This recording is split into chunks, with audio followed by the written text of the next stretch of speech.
Right, good morning Katrina. This is our first posting on our communications blog. In subsequent postings we're hoping to cover all the things we discussed in our recent meeting. Right, one of the first things that we want to cover is how we can show you how to use a smartboard as an effective whiteboard. Because as you can see in this typical room here, what we've actually got is the whiteboard that would be used in this classroom obscured by cabinets and drawers, and therefore not really being accessible to use with the class. It's also offset well from the centre of the class, which again is drawing the focus away from here.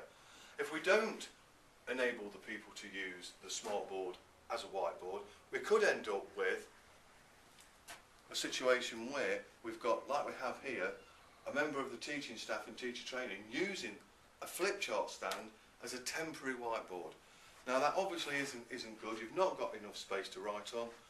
You're using a tool that's not designed for that purpose. It doesn't present the right image, and the tools that we do get, the top 10 tools for using the smartboard in the classroom, are such that not only can you use it as a whiteboard, but you've got the added functionality for inclusion and differentiation and getting into other topics of conversation using the internet. That's what we're looking at as one of our first posts. Subsequent postings will cover topics such as skill sets in curriculum teams across college. We'll also gathering video evidence on factors that are influencing teaching and learning across college. We're also going to look at the top 10 essential toolkits for putting together packages so that people can actually use those tools in teaching and learning. We're going to prioritise them for you in the short, medium and long term, and let you help us decide which ones are the most impactful benefit to the team. We're also going to produce you some online tutorials which will cover things like how to use the voting pads effectively.